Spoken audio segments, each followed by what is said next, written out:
Hello दोस्तों, मेरा नाम है ऋषभ और ये मेरा नया यूट्यूब चैनल है ऋषभ कॉमरेड। अगर आपने मेरे चैनल पे फर्स्ट टाइम विजिट किया है तो प्लीज़ सब्सक्राइब बटन पे क्लिक कीजिए, जिससे कि आपको मेरी वीडियोस की नोटिफिकेशन मिलती रहे। जैसे कि आपने थंबनेल में देखा ही होगा, my opinion about corona virus. तो कोरोना वायरस के बारे में मैं आपको ब्रीफ ओवरव्यू देना चाहता हूँ, पिछले साल से लेके अब तक का। तो शुरू से शुरुआत करते हैं। जैसे कि कोरोना वायरस कोविड-19 जो हमको चाइना की देन है। चाइना के जितने प्रोडक्ट्स नहीं टिकते जितना ये वायरस टिका है, लेकिन सारे वर्ल्ड ने, मतलब यूरोप, चाइना, साउथ कोरिया जैसी कंट्रीज़ ने रिबाउंड कर लिया है। तो इंडिया कब रिबाउंड करेगा? तो उन्होंने ऐसी क्या स्ट्रैटेजी अपनाई कि वहाँ पे अभी केसेस ग्रेजुअली डिक्लाइन हो रहे हैं या फिर रैपिडली कम हो रहे हैं? तो क्या उन्होंने गवर्नमेंट रेगुलेशन का पालन किया? क्या उन्होंने हमेशा मास्क पहन के रखा? क्या उन्होंने सोशल डिस्टेंसिंग का पालन किया? या फिर उन्होंने सारे सारे रूल्स अच्छे से फॉलो किए? क्या वो खुद ही सेल्फ डिसिप्लिन थे, इसलिए वहाँ पे केसेस अभी डिक्लाइन हो रहे हैं? तो मैं आपको पिछले साल का एक ग्राफ दिखाना चाहूँगा, जिससे आपको पता ही चला जाएगा कि वहाँ केसेस कैसे बढ़ रहे थे रैपिडली। तो जैसे कि आप चार्ट में देख ही रहे होंगे, जनवरी से ही केसेस बढ़ना शुरू हो गए थे वर्ल्ड में। सारी कंट्री कोरोना से जूझ रही थी और सबसे ज़्यादा जो कंट्री फेस कर रही थी कोरोना को, वो इटली, ईरान और साउथ कोरिया थी।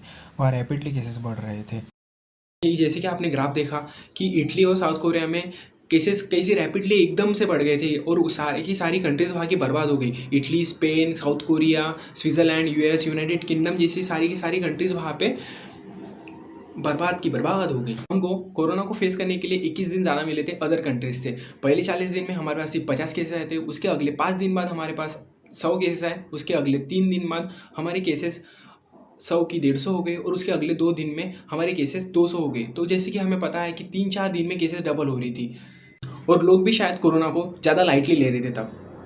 शायद यही रीज़न था, तब हमारे पेशेंट 3-4 दिन में डबल हो रहे थे। अगर 130 करोड़ में से भी 30% लोगों को भी कोरोना हो गया, कोरोना से अफेक्टेड हो गए, तो मतलब 42 करोड़ लोगों को कोरोना हो जाएगा, मतलब अफेक्टेड हो जाएंगे लोग। और उसमें से 20% लोगों को हमें हॉस्पिटलाइज करना पड़ेगा, मतलब 8 करोड़ लोगों को हमको हॉस्पिटलाइज करना पड़ेगा। और उसमें से 20% लोगों को अगर हमको आईसीयू पे, वेंटिलेटर पे चढ़ाना पड़ेगा, मतलब 1 करोड़ 60 लाख लोगों को हमको आईसीयू में देना पड़ेगा। इंडिया के पास वेंटिलेटर कितने हैं? सिर्फ 1 लाख। तो फिर 1 करोड़ 59 लाख लोगों का क्या होगा? इसलिए हमें कोरोना को लाइटली नहीं लेना है। मैं की बात करूँ तो अभी कोरोना की वहाँ पे थर्ड वेव चल रही है और हमारे यहाँ सेकेंड वेव शुरू हो चुकी है। तो हमारे यहाँ जैसे ही लॉकडाउन हट चुका था, तो वैसे ही ग्रेजुअली, मतलब रैपिडली केसेस कम आना, डिक्लाइन होना शुरू हो गए थे। सितंबर के बाद अगले 5 महीने तक हमारे यहाँ केसेस मतलब नहीं के बराबर आ रहे थे। तो हमारे यहाँ केसेस कम आने का रीज़न क्या था? तो कुछ साइंटिस्ट ने, कुछ इंटेलेक्चुअल पीपल ने हमें कुछ रीज़न बताए थे, कुछ थेरीज बताए उन्होंने। तो फैक्ट नंबर फर्स्ट था कि इंडियंस की नेचुरली इम्यूनिटी बहुत स्ट्रांग है। क्लीननेस ज़्यादा नहीं है इंडिया में, इसलिए नेचुरली इंडियंस लोगों की इम्यूनिटी पहले से स्ट्रांग है। और इंडियंस ने टाइफाइड, मलेरिया, डेंगू, इतनी सारी डिसीजेस पहले ही फेस कर चुके हैं इंडियन, इसलिए कोरोना के लिए प्रतिरोधक क्षमता है इंडियंस के बॉडी में।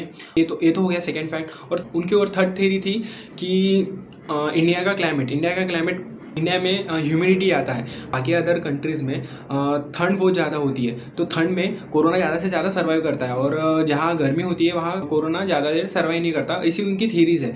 बट अभी तो क्लाइमेट हमारा समर चल रहा है, फिर भी सेकेंड फेज क्यों आई? इंडियंस की इम्यूनिटी कम हो गई होंगी, या फिर क्लाइमेट तो रीज़न हो नहीं सकता, इंडियंस की इम्यूनिटी भी कम नहीं हो सकती।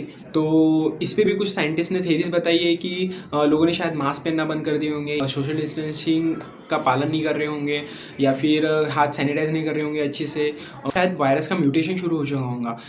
क्योंकि अभी कोरोना वायरस एक एयरबोर्न डिजीज हो चुका है, तो ये हवा से भी फैलता है।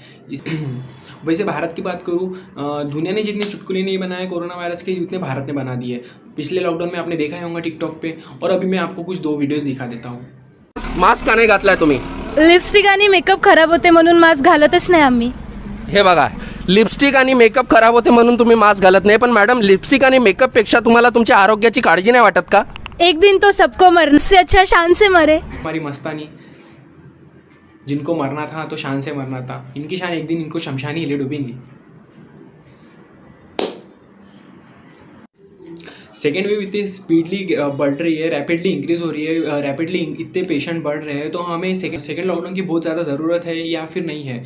तो हम लॉकडाउन के बारे में बात करेंगे। तो पिछला लॉकडाउन हमारे लिए बहुत बड़ा फेलियर था। लेबर्स का माइग्रेशन हुआ था, अनएम्प्लॉयमेंट जनरेट हुई थी, तो लॉकडाउन से सच में फ़ायदा होता है या फिर क्योंकि पिछले लॉकडाउन में देखा था हमने, जैसे जब लॉकडाउन लगा था तब केसेस बढ़ रहे थे, जैसे ही लॉकडाउन हट चुका था वैसे ही केसेस कम होने लगे थे।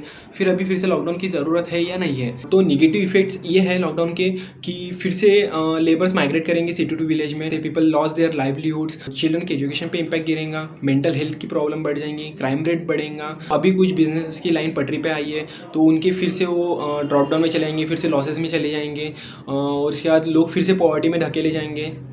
तो ये सारी नेगेटिव इफेक्ट्स होंगे। तो हमें लॉकडाउन नहीं चाहिए तो फिर क्या चाहिए? विदाउट लॉकडाउन हम कैसे सर्वाइव करें कोरोना वायरस को? तो हमें अपने हाथ ज़्यादा से ज़्यादा बार वॉश करना है, सैनिटाइज़र का यूज़ करना है, सोशल डिस्टेंसिंग, दूसरे से दूरी बनाए रखे और उसके बाद कोई भी चीज़ें बाहर से लाए या फिर दूध लाए, चिप्स लाए, अंदर से वो कितना भी अच्छा हो फिर भी बाहर से 2 बार धो लिए उसको।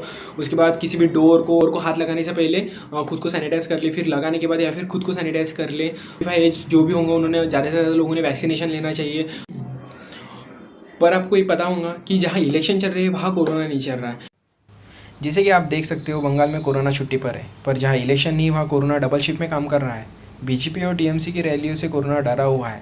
सरकार जहाँ कहती है 2 गज दूरी, मास्क है ज़रूरी, जब तक दवा नहीं तब तक ढीला नहीं, पर जब मंच पे खड़े होते हैं तो उनके सारे प्रोटोकॉल चेंज हो जाते हैं। शायद आम आदमी के लिए और नेताओं के लिए कोरोना प्रोटोकॉल अलग अलग है। नेताओं ने हर चीज़ की दुकान बंद कर ली है पर अपनी दुकान का शटर कभी डाउन नहीं होने दिया। ये देखिए लखनऊ में पुल उद्घाटन में लोगों की भीड़ ऐसी बुलाएगी जैसे बिना भीड़ का मुंह देखे उद्घाटन वाली कैसी काम ही नहीं करती। तो जैसे आपने देखा होगा तो हमें खुद की केयर खुद ही लेनी होगी। कोरोना से बचने के लिए लोगों से 2 गज की दूरी रखिए और अपने आसपास सफाई बनाए रखिए। अगर आपको ये वीडियो पूरा पसंद आया होगा तो लाइक कीजिए और कुछ बुरा लगा होगा तो कमेंट सेक्शन में बता दीजिए। Thank you for watching our video. Thank you.